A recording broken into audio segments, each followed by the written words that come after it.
එම විද්වත් දේශනය සිදු කළ එතුමන්ට අපගේ ස්තුතිය පුද කරන අතරම 84 වන පිටුවේ තිබෙන මේ සටහන කියවමින් මූලික දේශනයට මුලසුන දෙසුමට ආරාධනා කරනවා. ජාතික රාජ්‍ය යන සංකල්පයක් තිබූ නිසාම සිංහල දෙමළ ජාතීන් වෙනුවට ලාංකික ජාතියක් ගැන කතා කළ හැකියි සිතීම මුලාවකි. එංගලන්තයේ හා ප්‍රංශයේ එක් කලකදී ජාතික රාජ්‍යයන් තිබූ නිසාම ලංකාවද ජාතික රාජ්‍යයක් ලෙස සැලකීම එයටත් වඩා මුලාවකි. ලංකාව ජාතික රාජ්‍යයක් ලෙස සැලකිය හැක්කේ එංගලන්තයේ හෝ ප්‍රංශයේ හෝ සිට බැලීමෙන් පමණකි. මීළඟට මුලසුන දෙසීම පැවැත්වීමට චින්තන පරිෂදයේ ගරු සභාපති අතිපූජනීය අවසරයි අපේ බෙංගමුවේ නාලක අනුනාහිමිපාණන් වහන්සේට ඉතා ගෞරවයෙන් නමස්කාර පෙරටු ආරාධනා කර සිටිනවා.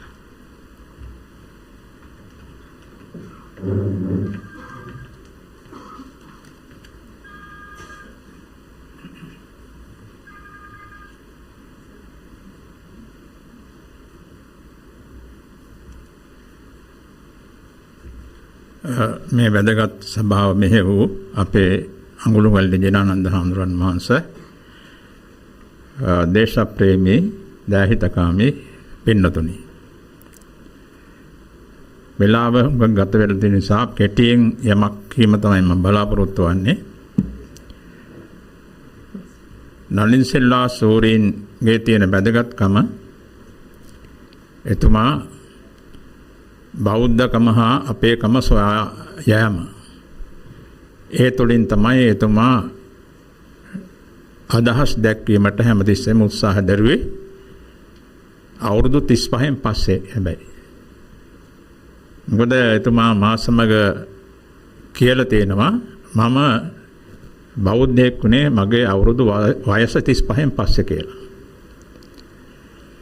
එදා ඉඳලා එතුමා බුදුදහම අනුව හිතලා අලුත් යමක් කියන්න උත්සාහ දරුවා. හැමතිස්සෙම වගේ කියාපු දෙයක් තමයි අපි මේ බටහිරට ගැති වෙලා ඒ බටහිර සංකල්ප අනුව හිතන්න මතන්න පුරුදු වෙලා තියෙන්නේ මෝඩ වැඩක්. මේ රටේ තේරවාදී බුදුදහම අනුව හිතලා ඇයි අපි අලුත් යමක් ලෝකෙට දෙන්න උත්සාහ නොදරන්නේ කියලා. එහෙම කියන ගමන් එතුමායි වැඩේ කළා. මගේ ලෝකයට වසර 40ක් පිරීම නිමිත්තෙන් අද මේ සම්මන්ත්‍රණය පවත්වන නිසා ඒ හෙළිදරව්ව කරන්න මම මේ වෙලාවේදී ඉදිරිපත් වෙනවා. මගේ ලෝකයේ කෘතියේ මුලින්ම තියෙන සටහනක්. ඒ සටහන ලියලා තියෙන්නේ සංයුත්ත නිකායේ දේවතා සංයුත්තේ සූත්‍රයක් අනුව. ඒකේ පාලි වාක්‍යය තමයි අහං ඉමස්මින් යේව ව්‍යාමත්‍රකේ කලේබරේ සසඤ්ඤමි සමනකේ ලෝකංච පඤ්ඤාපේමි ලෝක සමුදයංච ලෝක නිරෝධංච ලෝක නිරෝධ ගාමිනී පටිපදංච. ඒක තේරුම තමයි බුදුහාමුදුරෝ ඒ දේශනාව කරන්නේ මම සංඥාව සහිත මනසක් ඇති මේ බඹයක් පමණ ශරීරය තුළ ලෝකයත් ලෝකයේ ඇතිවීමත් ලෝකයේ නිරෝධයත් ලෝක නිරෝධ ගාමිනී ප්‍රතිපදාවත් කියන මේ සියල්ලක්ම පනවනවා. මේක ලියලා තමයි මේ අදහස ඉදිරිපත් කරලා තමයි මගේ ලෝකේ පොත අරන් බලන්න එතුමා ඒ පොත ලියලා තියෙන්නේ. මගේ ලෝකේ පුරාම තියෙන්නේ ඒ බුද්ධ දේශනාවට අනුගතව එතුමා හිතුව පැතුව දේවල්. මගේ ලෝක කියන්නේ ඒක තමයි. ඒ බුදුහාමුදුරන්ගේ දේශනාව. උන්වහන්සේ එතෙන්දී ලෝකය කියලා කියන්නේ මේ මනස සහිත බඹයක් තුල පමයක් පමණ වූ ශරීරය තමයි ලෝකය කියලා කියන්නේ. නන්සිල්ල මහත්තයා ඒක උකහාගෙන ඒ තුළින් තමත් හුඟක් දේවල් සංවර්ධනය කරලා ඒ පොත ලියලා තියෙනවා. ඒක දාර්ශනික කෘතියක්. බටහිර උගතෙක් ඕක ලිව්වා නම් මෙලහකට ඒක මහා ශ්‍රේෂ්ඨ ග්‍රන්ථයක් හැටියට පිළිඅරගෙන ඉවරයි. ඒක තමයි අපේ තියෙන හීනමානය. විද්‍යාව බොරුවක් කියන එක එතුමා කියලා තියෙනවා. ජ්‍යෙෂ්ඨ විද්‍යාඥ අජිතා සංදීපනී ඩේවිඩ් බයෝරෙඩ් ජෛව තාක්ෂණ ආයතනය ඇමරිකා එක්සත් ජනපදයේ අපේ විද්‍යාඥවරියක්. එයා කියනවා මෙන්න මෙහෙම. අද විද්‍යාඥයන් ලෙස අප කරන්නේ කුමක්දයි මම මගෙන්ම ප්‍රශ්න කරන්නෙමි. බුදුරජාණන් වහන්සේ සොයාගත් ප්‍රඥාව හා සසඳන විට නවීන විද්‍යාව මට සෑම විටම පෙනෙන්නේ අලුත උපන් බිරිඳුක ලෙසය. ඒ විද්‍යාව කිසිමක් දන්නේ නැති තරම්ය. මේ ඇමරිකාවේ මහා විද්‍යාඥයන් ඇසුරු කරලා බුදුදහම කියවලා යමක් තේරුම් ගත්ත විද්‍යාඥවරියක්. ඒ කියන්නේ යා කියන බටහිර විද්‍යාව කියන්නේ බුදුදහම ඉදිරියේ අතදරුවෙක් වගේ. නන්සිල මහත්තයත් කියන්න කිව්වේ ඒක තමයි.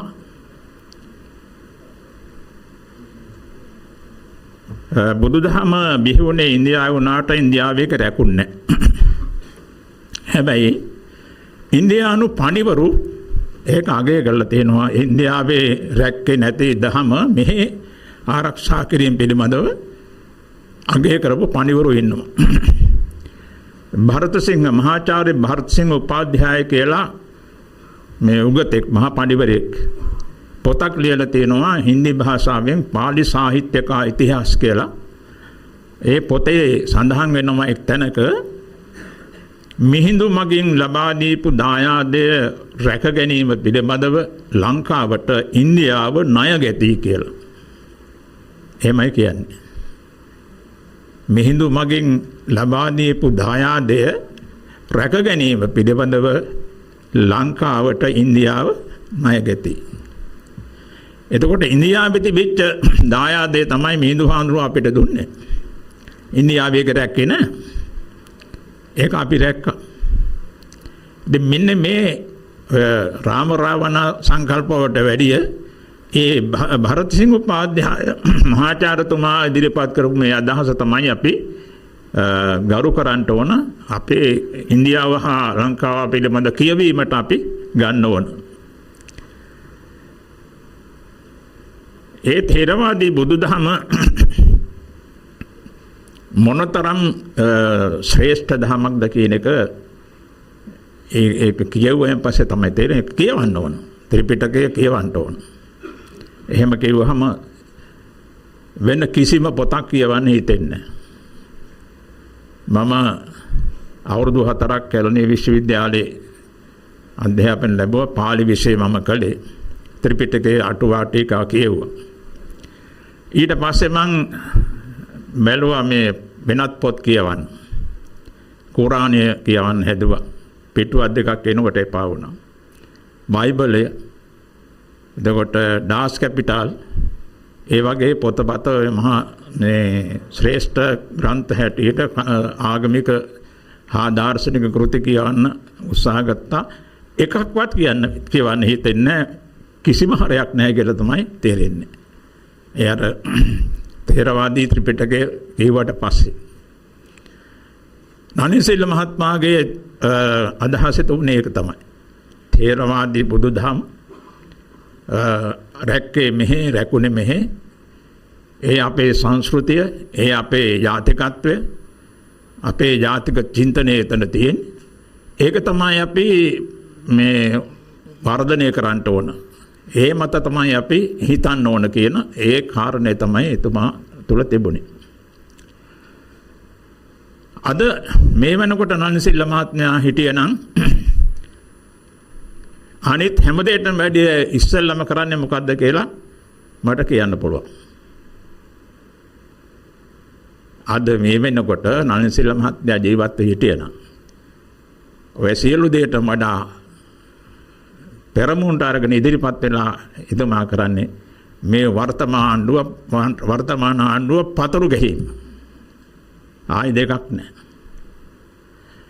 මොකද මේ ආණ්ඩුව කරන කියන වැඩවලින් අපේ කම සියල්ලම නැති වෙලා යනවා.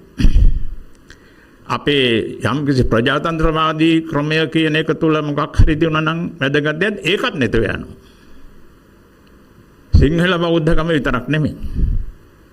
ඉතින් නලින්සිල්ල මහත්තයා හිටියනම් මෙන්න මේකට මේ ආණ්ඩුව ගෙන යන වැඩපිළිවෙලට විරුද්ධව පතුරු ගහමින් පත්තර වලට ලියනවා දේශන පවත්වනවා. චින්තන පරිසදයෙන් කැඳවලා වුණත් එතුමා ඒ වගේ දේශනයක් තමයි කරයි කියලා මට නම් විශ්වාස වෙන්න. මොකද මම මේ ටික කියන්නේ එතුමා ඇසුරු කළා 1980 ගණන් වල ඉඳලා ළඟින්ම ඇසුරු කරපු කෙනෙක් නිසා. නලින්සිල්ල සූරීන් කියන්නේ කවුද කියලා මම හොඳට තේරුම් ගත්ත කෙනෙක් නිසායි. ඉතින් එතුමාට ගරු කරන්න නම් අපි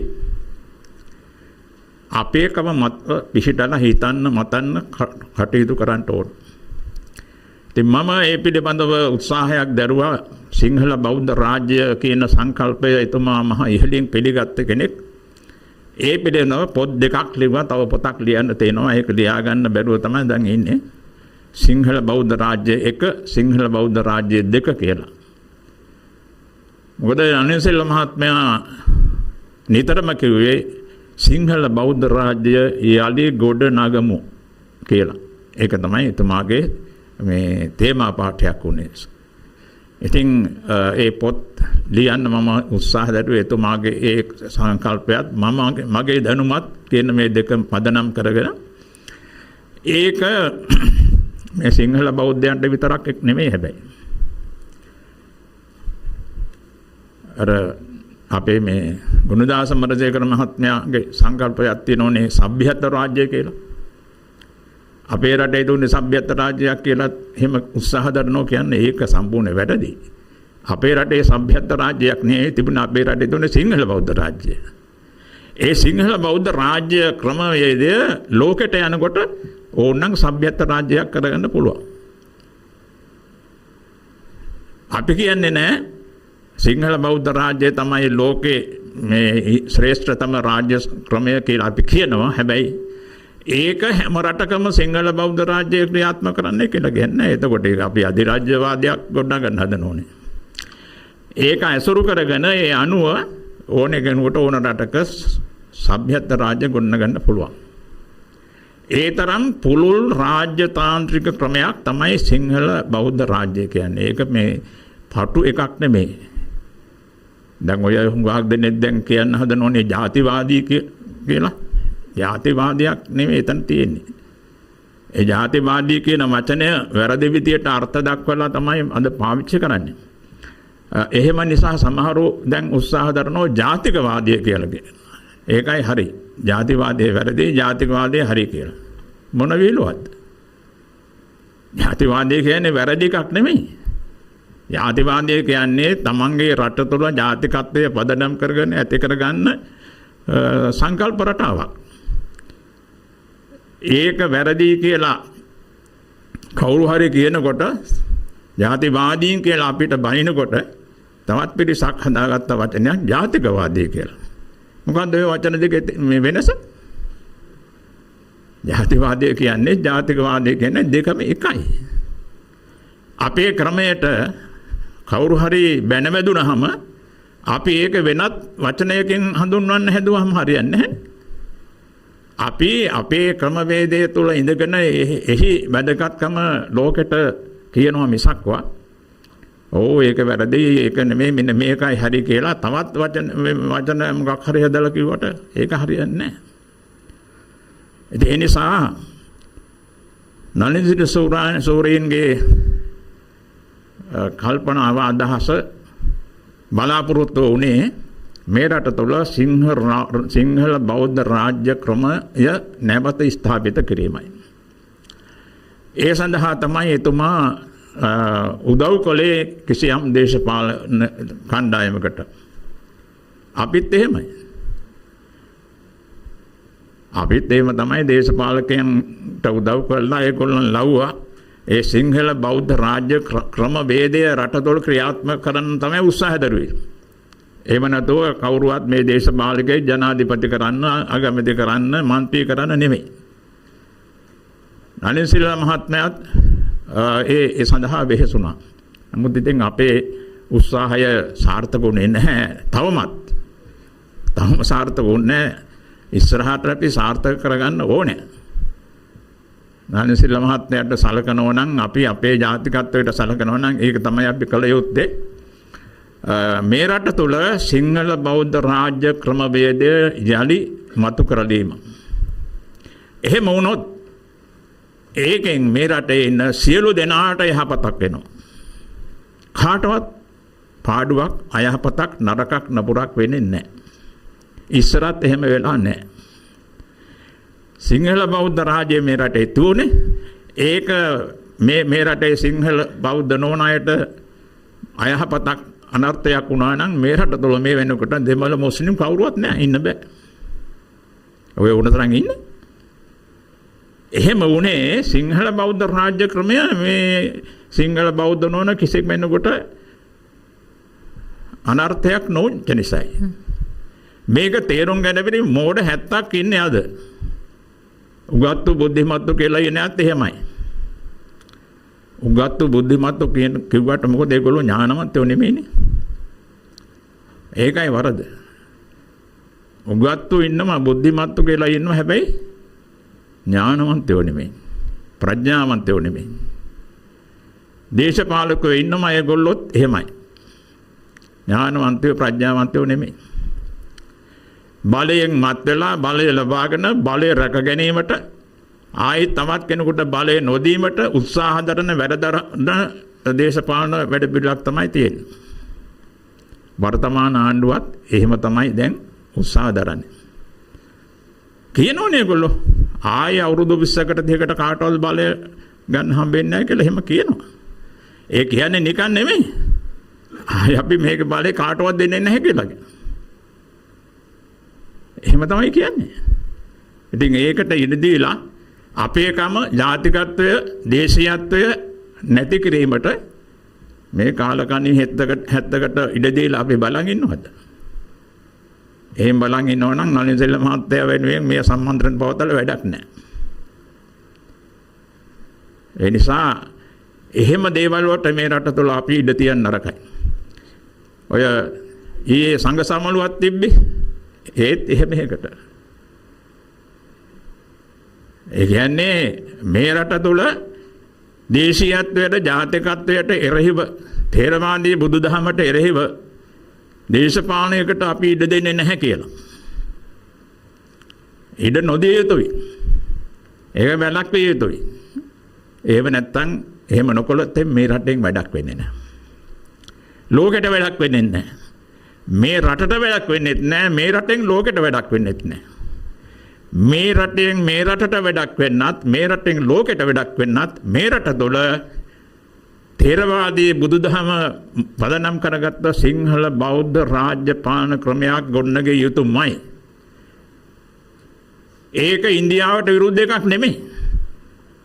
ඒක බටහිරව දැන් ට්‍රම්ප් මේ ඉරානියට විරුද්ධව ගෙනියන වැඩ පිළිවෙලක් තියෙනෝනේ. සමහරව ඒක හොඳයි කියනවා, සමහරව නරකයි කියනවා. මේ දෙකම අපි අනුමත කරන්නේ. එහෙම එකක් නෙවෙයි මේක. මේක ලෝකේ ඕනම රටකට අගය කරන්න පුළුවන් ක්‍රමයක් වෙන්න ඕන. මේ කවුද ජ්‍යෙෂ්ඨ විද්‍යාඥ සංදීපනි ඩේවිඩ් මහත්මිය කියන්න වගේ බුදුහාඳුරන්ගේ ක්‍රමය තමයි බටහිර විද්‍යාව අභිභවා මේ ලෝකයට සිත සාන්තිය සලසා දෙන්න පුළුවන් එකම ක්‍රමවේදය. රනිසිල්ලා සූරීන්ගේ අදහස උනේ ඒකයි. අපේ අදහස විරුද්ධෙත් ඒකයි. නනින්සිල්ලා සූරීන්ට අපි සලකනවා නම්, ගරු කරනවා නම්, අගය කරනවා නම් අප කළ යුත්තේ මේ රට තුළ සිංහල බෞද්ධ රාජ්‍ය ක්‍රමය තහවුරු කරලා මානව හිතවාදීන් වෙන්න නෙමෙයි. අපි සමහර විට හිතන්නේ නැතෝ ඔය වචනේ කියනවා. සිංහල බෞද්ධයෝ මානව හිතවාදී නෙමෙයි සියලු සත්ව හිතවාදී. සබ්බේ සත්තා භවන්තු සුඛිතත්තා කියන කියන්නේ. ඉතින් ඒ මානව හිතවාදී කියන එක මානවයන්ට පමණක් හිතවාදී වෙන්නේ එකක් නේ. මානව හිතවාදී කියන්නේ එහෙම නැහැ.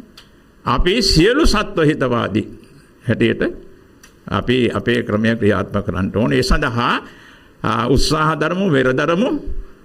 ඒ ක්‍රමවේදය සිංහල බෞද්ධ රාජ්‍ය තන්ත්‍රයේ ක්‍රියාත්මක ක්‍රමවේදය සාර්ථක වෙලා මේ රටටත් මේ රටේ සියලු ජනතාවටත් ලෝකයටත් යහපතක් වේවායි කියලා ප්‍රාර්ථනා කරමින් අද දේශන පැවැත්වූ අපේ ඉන්ද්‍රාගාරයේ හාමුදුරුවන්ට ඒ වගේ අනිත් මහතුරු දෙපළට චින්තන පරිසද වෙනුවෙන් අපේ ස්තුතිය පළ කරමින් මගේ මුල් ආසනයේ දෙසුමෙන් සමාප්ත කරනවා. ඔබ හැම දිනාටම තුනුරුවන් සරණයි.